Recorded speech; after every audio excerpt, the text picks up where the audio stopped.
I realized today is 9/11, and the humanity, we the people, never seem to learn. I think one of the greatest persons in humanity's history is Gandhi. No war, no violence. And so you hear shouts and people saying, never forget, or we'll get them back, or it's in the same syndrome, completely ignorant.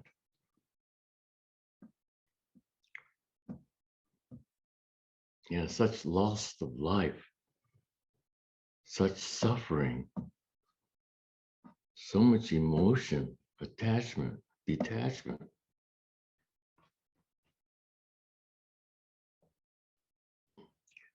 Our family with a few students were in China on 9/11. I'm not sure, maybe it was 2000, the year 2000, 9/11. And it was near midnight. I was watching some TV and I saw this plane crash in the Twin Towers. So I said, geez, maybe this is a movie of some kind, because I would never expect something like that would happen.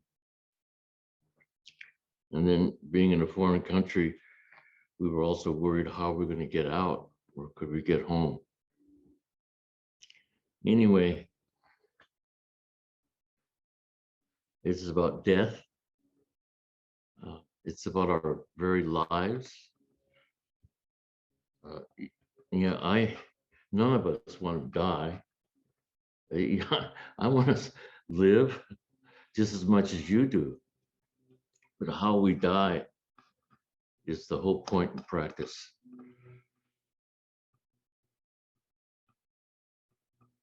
Even Suzuki Roshi, he was with us for 10 years, which is a very brief time for students to be with the teacher.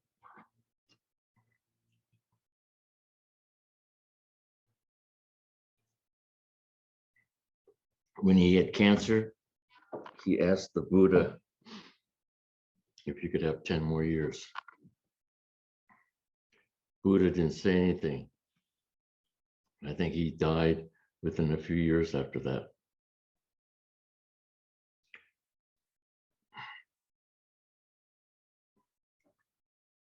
Someone asked me, I think it was in Mayazumi Roshi's funeral, the monk asked me, as it was a very hot day and we were drinking some beer and glasses, and he leaned over the long table and asked me, how long can you live? This is the question that we should never forget. And so what happened to me, the room just turned into a deep silence. And I slowly got up with my glass and I went over to him and I said, nothing but, yeah, that was it. That was an answer for that time and moment.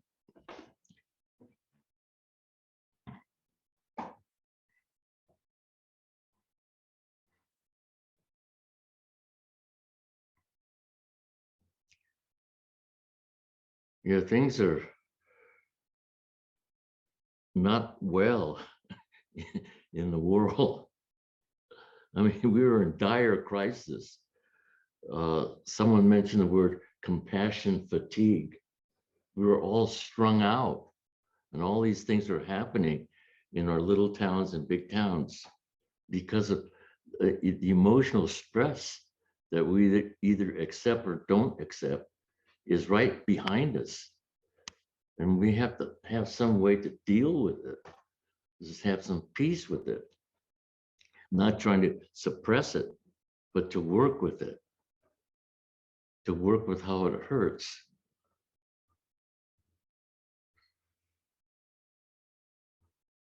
Just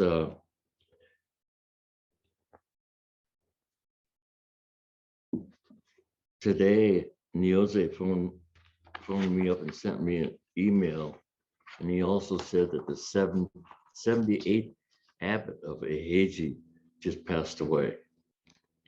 Well, that was yesterday. And then I thought, Fukuyama Taiho Zenji, he's like the Pope. He would be like the Pope for the Soto School.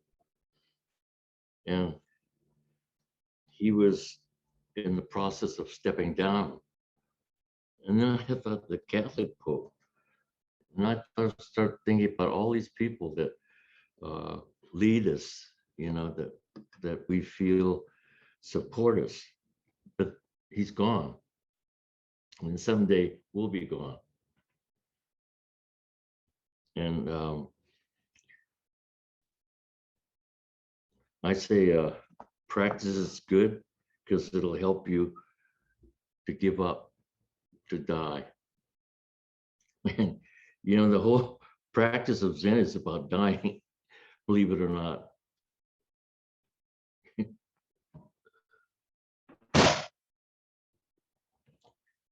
In Korean teishos, before they speak, they go hold up this real large stick and they smash it on the table to, you know, to wake people up a little bit, you know. You know, we don't know how long we're going to live. And actually, I've been emphasizing a lot about breathing because your exhalation breath is your last breath. You die on that breath. And we are practicing our exhalation breath. But at the same time, there's no guarantee you will die good. That's what's so beautiful about Zen, because it's telling you the truth. Just because you have this practice, I'm going to die well. Maybe and maybe not. That's the truth. The truth is what Suzuki Roshi said 20 years ago. And he said that life is like sailing on a boat in the ocean. And what happens is the boat sinks. This is the truth. No one wants to tell you the truth. In school, they dare not. Politicians, no one dares to say the truth. But isn't it so? Because we have a body, we'll get sick, and we have a mind that will suffer, or in some way. It's true. Anyway, 9/11. There are more to come, right? Because our idea of reality or how we approach reality is completely different. The standard of living, of school, of education, of tradition, if you do this, I get this. We are a culture of, we suffer from inhalation. We're a culture of inhalation. And inhalation means you're taking, you're not giving, you're taking, you're keeping, you're getting. And that's what you're taught in school. But Suzuki Roshi's friend had a heart attack.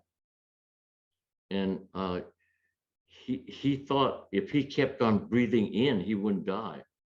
But he kept on, as he was struggling with the pain. I don't know what a heart attack is like, but as he was struggling with severe pain, he tried to keep on breathing in, because breathing in means you're alive, but no one knows that breathing out. I mean, you have to do both.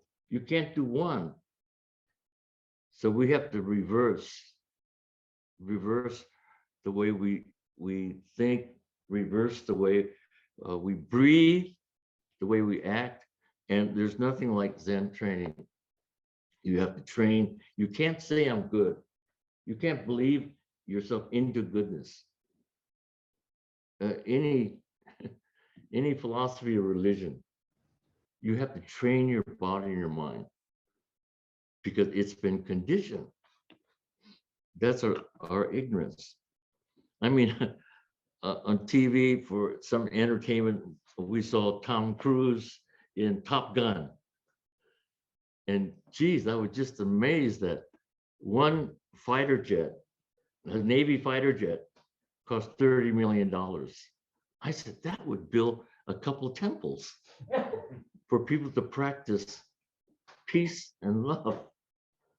Many temples, not more war, because that's endless. And all those people on that aircraft carrier, they were helping these pilots get the enemy right. But all those people could have been monks and nuns serving the country, serving people in a completely different way. Anyway, Fukuyama Taiho Zenji, he was, Zenji means Zenji in the Soto tradition is like the top, like the Pope. He would be the Pope. And Nyoze trained under him. So we got to know him in a very light way. And you can imagine, I can imagine how many, what a Zenji does in the background.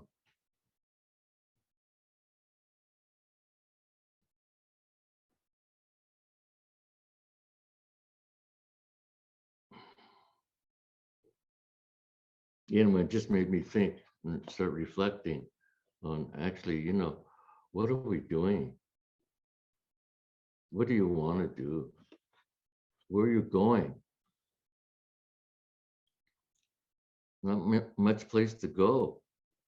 So one of my students, they moved to North Carolina because she was afraid of the wildfires. Her sister was, and convinced her to go with her. And I said, it's not a good reason. The fire will go with you. The fear goes with you. It's not out there, it's in here.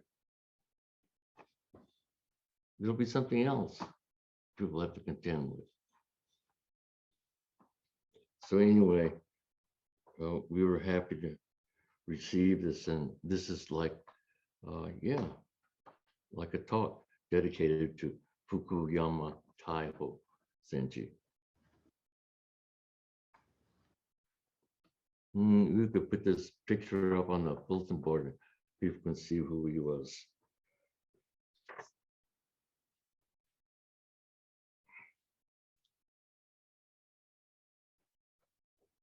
I brought some readings from women Roshis, the first woman Roshi in Japan. Talk about women Roshi, maybe they have more emotions and love than the men. But anyway, regardless of the gender, the most important, each gender should have the same feeling. So I'm going to read a little bit. Shundo Aoyama, she would be like the Zenji in the Sotoshu. She is the head of probably the only nunnery in Japan, Nagoya, which Kachin here is trained under. I'll read a little bit of her, and then also this was you remember? Oh, first we sat like 30 days, and it's really an amazing practice we have. You sit 30 days, you eat 90 meals, you sit so many times a day, and you do the same thing over and over and over.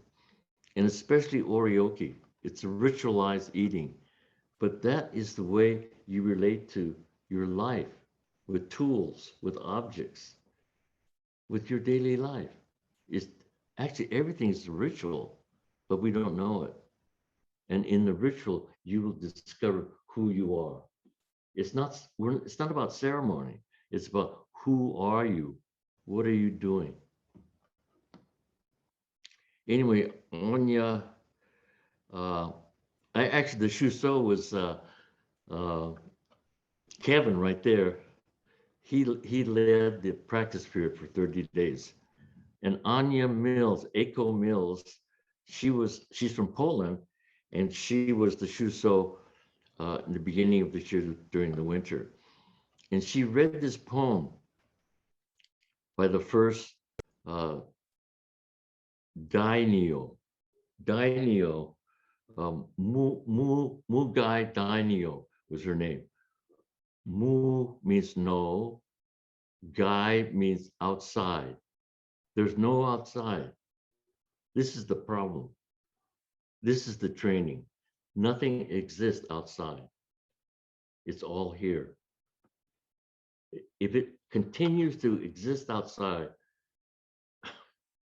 war, climate change, all the stuff that we created will continue until we obliterate humanity. But it's interesting about humanity. If you've noticed in the history of humanity, we continue to survive the Holocaust, no matter what. There's something that we continue to survive, but not always so now. We don't know. Things happen quicker than ever before. So it's hard to believe that there's nothing outside, because this is outside myself. But actually, the training in Zazen is that you are sitting with your body and your mind is engaged. And at some point in your training, you will see that there's, in this room, everything, including the people, anything in this room has equal value. Well, that's pretty that's pretty big, isn't it? They call it toji, impartial, and that's where the Zen saying, "As it is," comes from. The candle is just the candle. The taper candle is just the taper candle, and the Buddha candle is just. They're not in competition with each other, and they are not outside of ourselves. They're right here. And the one I love a lot is that before you go somewhere, Kwong-roshi was explaining this in his book, before you go anywhere, you're already there. This is not just a Zen saying, it's the truth. Because when you're going somewhere, you're anticipating getting there and you're struggling to get there, but you're already here. That's what Zen. You can't find that anywhere, in any textbook, in any computer, in any iPhone. They can only give you information. They can't give you wisdom nor compassion. And we're enslaved to those machines. We're enslaved and we're conditioned by them. So even, I mean, for myself, just a few years ago, Bumju, who was the Zen master and artist that painted that Bodhidharma, I had heard that he had cancer and he died, but I didn't know he died. And I found out a year later, and I was really distraught. And the American Korean Zen master from Musangsa, the temple that Daesansani created, he wrote me back. He said, Bumju died from you, not outside. When it's outside, there's pain and grief. I mean, there's, you know, it's over there, but it's here, right here. So when a person dies, seemingly over there, it's right here. We're still intimate with that person, you know? We don't lose that person. It's here, although the person died over there. But if it's over there, you will suffer. That's how it works.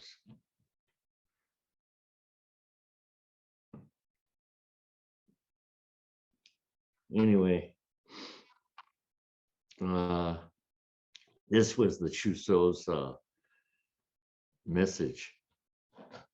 Fu Sui Fu Getsu, meaning no water, no moon.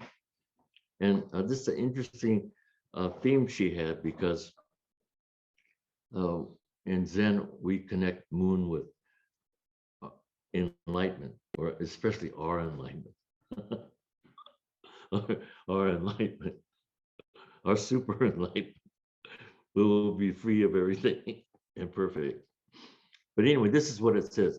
With this and that, this is exactly what we do every day. With this and that, I tried to keep the lacquer bucket together. Try to keep your life together.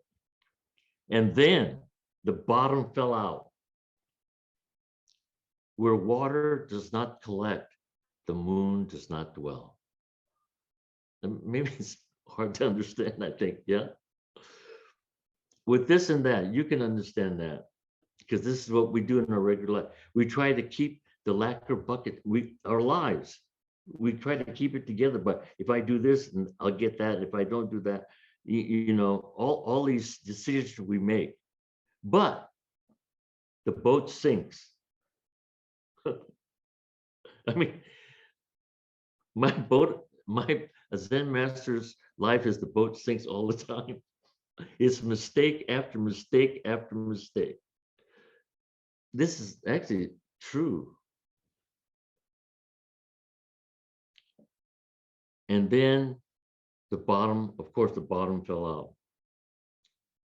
But where water does not collect, where the dust, the mind dust, or ignorance, or greed, or anger does not collect, where the water does not collect, the moon cannot dwell. Your delusions cannot multiply or increase.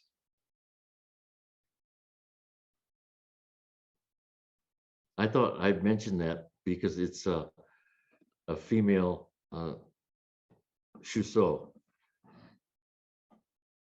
And before I finish with this is leading to the Ango training period that we did just a few weeks ago, 30 days. And Ango means peaceful dwelling. It's really peaceful dwelling. You have no idea how much peace that you have not experienced because you're in another world. But right here in this room, it's I even have to say it. It's pretty fantastic. There's eternal peace here.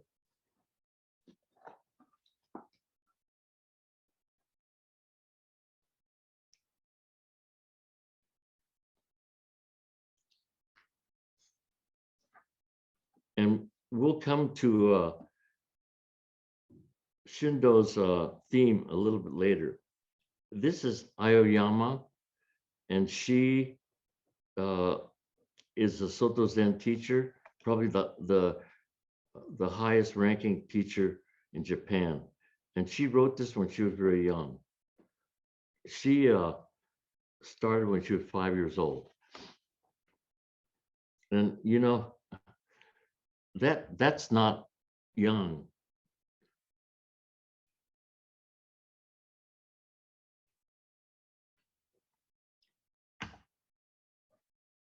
Girls or women, if you're a ballerina, you start when you're 4 or 5 because you love to dance. Baseball players, basketball players, Kobe Bryant, football players, actors, 4 or 5 years old, you're in track.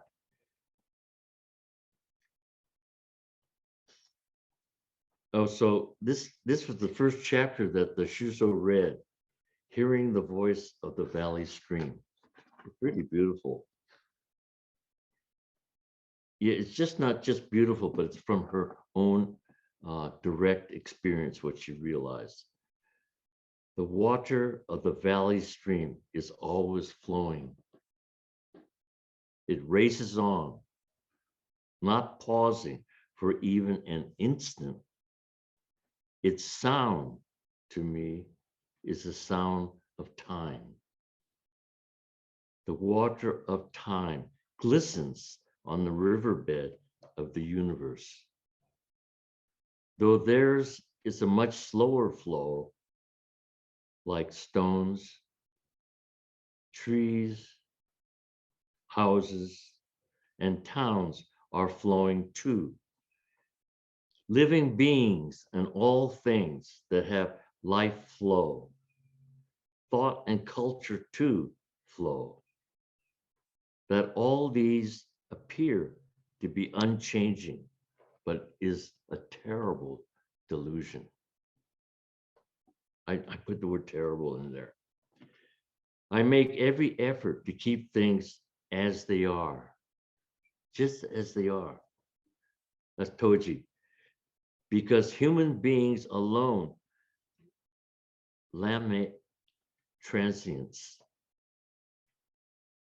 They don't like impermanence. But Buddha's first noble truth is life is impermanent. And that's the truth. No one can deny it. But humanity does. Yet no matter how we grieve or even protest, there is no way to impede the flow of anything. If we but see things just as they are and flow with them, we may feel the enjoyment of impermanency. Because it happens in impermanency. It doesn't happen in the permanent world because of ourselves. Because human life is transient, all manners of figures are woven into its fabric. At the beginning of Zazen meditation, when all is still, the sound of the valley stream is loud and clear. When we pace slowly, when we do kinhin, slow walking meditation, when we pace slowly after meditation to ease leg pains, drowsiness, and the sound of the stream seems to be less audible. When Zazen is completed, the sound cannot be heard at all. Why should this be? The sound of the valley stream does not actually increase, diminish, nor decrease. When the waves of our minds become calm, we can hear the voices of water, petals, pebbles, grasses, trees, rivers, and mountains, teaching us. When our thoughts are occupied with events in the outer world, these non-living beings cease their speech. Rather, it is not that they no longer speak, but that when we are caught up by the outer world, we have no ears to hear.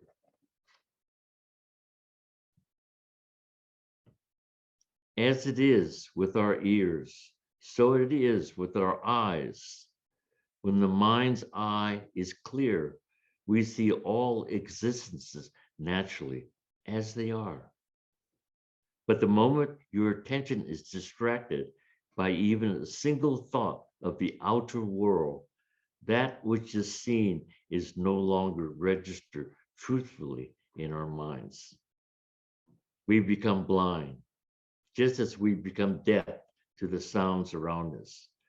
When our attention is pulled here and there, we no longer see what we should be seeing, hear what we should be hearing. This should, I translate it as not a finger pointing at you, but as it is, Zen seeing, how it really is, should. When we listen subconsciously to the sound of flowing water, does it not seem to create a rhythm? Yet not a single drop of water passes over the same rock twice, and the murmur of water rushes over a rock is constantly changing. Sameness is but an illusion for the human ears and eyes and mind. Water that has once flowed along a riverbed can never retrace its course. Human life is no different. It is our mundane eyes and mind that see yesterday as being the same as today. Enlightened eyes and minds should recognize that each moment has a form different from that of any other moment. This was Aoyama's. Okay. Then we're going to read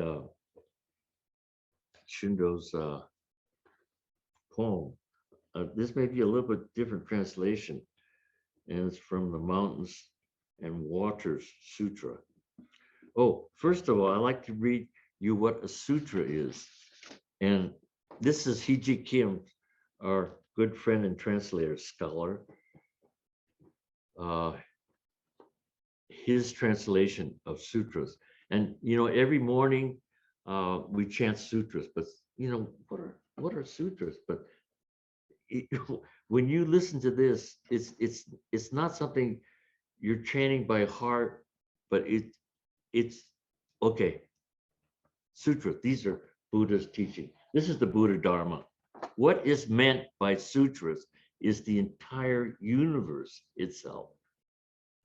There is no space and no time that are not the sutras. They are the words and letters of ultimate truth and the words and letters of worldly truth. They employ the language of gods and the language of human beings. They use the words and letters of beasts, those of asuras, and those of hundreds of grasses and thousands of trees.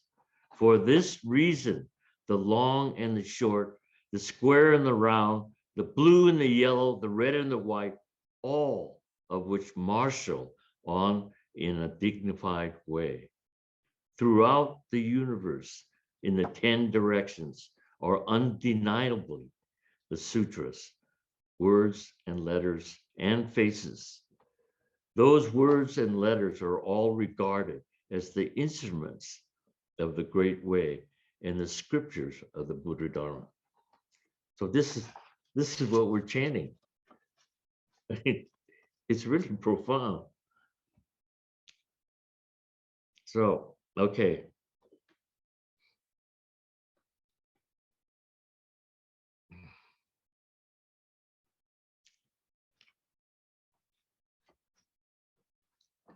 So Su Tong Po was a Chinese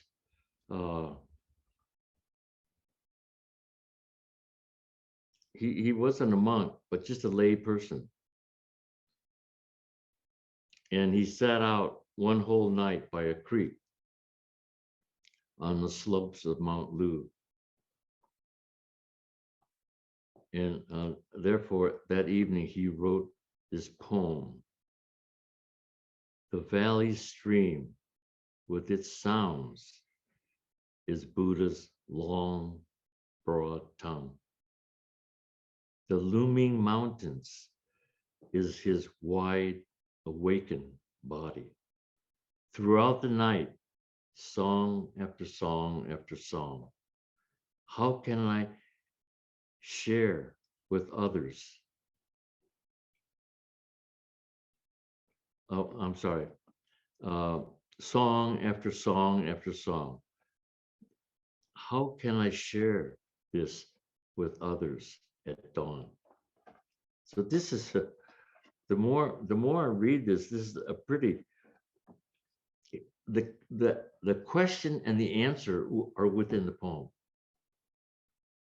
And the last phrase, how can I share or tell others at dawn what he experienced? That's the compassion. You don't keep it yourself. That's a natural thing, is to share the truth with others. So isn't that fantastic? The question, the poem and the question are answered within this these 1, 2, 3, 4 phrases. And his master, Chang Zung, said that he said that your enlightenment was real. The enlightenment is real only for that moment. After that, it's different because things are impermanent. Nothing is permanent. Okay. People have come to me and said, yeah, they got enlightened. I said, that was then. What are now? And the person left. So what's new? Okay. 2 centuries later, Dogen said this to Sutang Po's poem. Sounds of the valley streams and shapes of mountains. The sounds never stop and the shapes never cease. Was it Sutang Po who woke? Or was it the mountains and valley streams? Billions of beings see the morning star and all become Buddhas. If you, who are the valley streams and looming mountains, can't throw some light on the nature of ridges and rivers. And I think Gary Snyder added this, who in the hell can?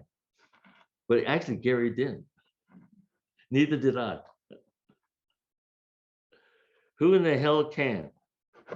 All right, okay.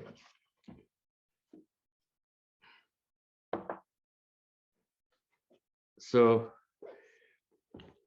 maybe what I should reread this thing about breathing. This is the most important part. It will change, it will put stuff to your sitting. So this is Yasin Kana, and I've mentioned this before many times, but it doesn't, I used to, when I gave talks, try to not repeat myself, but repeating is okay. Actually, I say the same thing over and over every day, every time.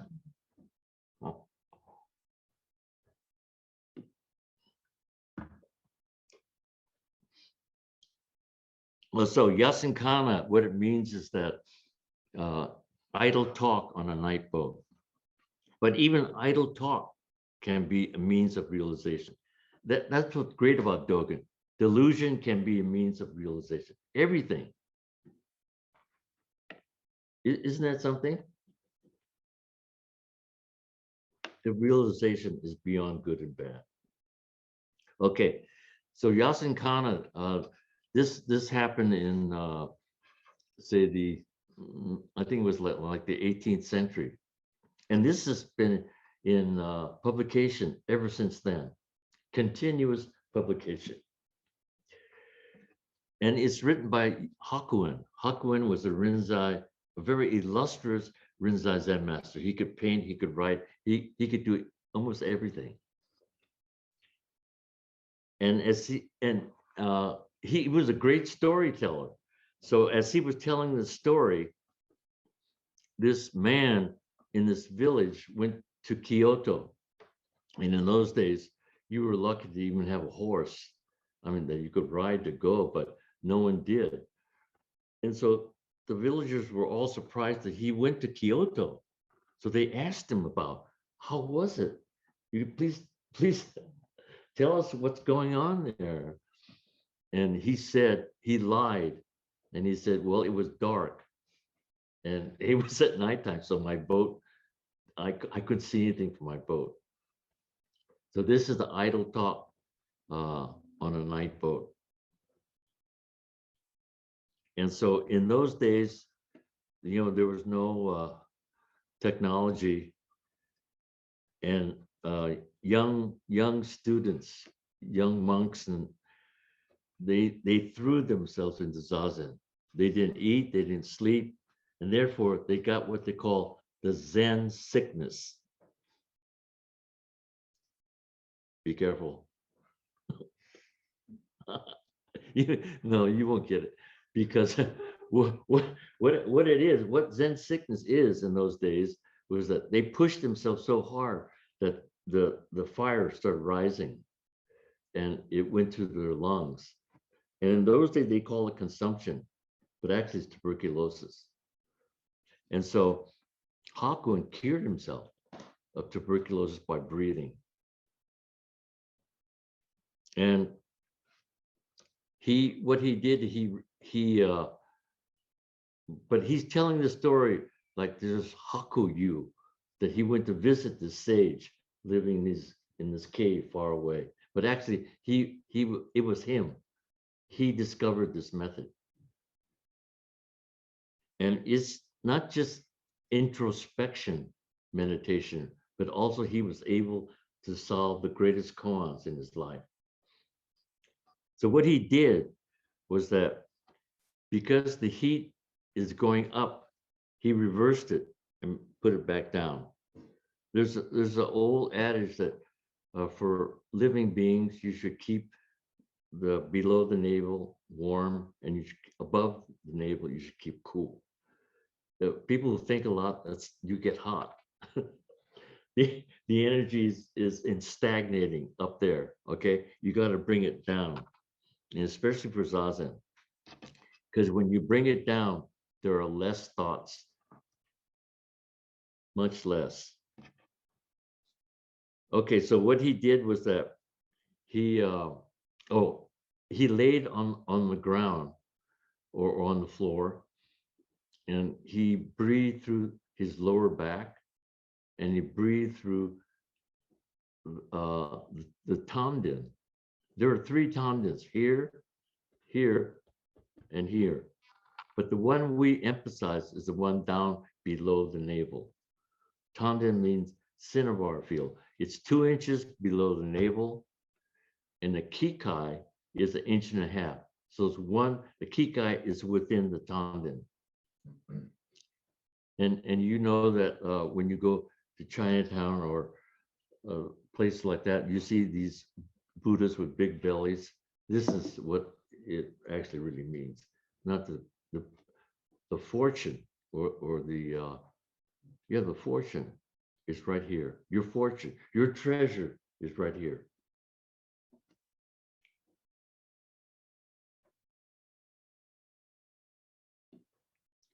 So also it is said that the breath controls the thinking mind, and the thinking mind controls the body. That's ancient wisdom. So here we go. So he laid down, started breathing through his lower back and his cinnabar field located in the ocean of vital energy. The lower back, legs, arches of the feet. It is all my true and original face. And he, after that inhalation breath to keep the mind on what you're doing, then he asked the question, how does that original face have nostrils? See, this is Hakuin. After each one, he asked, why does your original face have nostrils? So you breathe in and you start lowering it all the way down. And when it gets to the arches of your feet, you press down. And when you press down, the exhale out. And then you breathe in again through all those spaces. And when you breathe in, the inhalation, your diaphragm should start coming out, should expand. And it's really a marvelous way to breathe, and it's really it'll help your zazen become mature. Not your zazen, but your life completely different.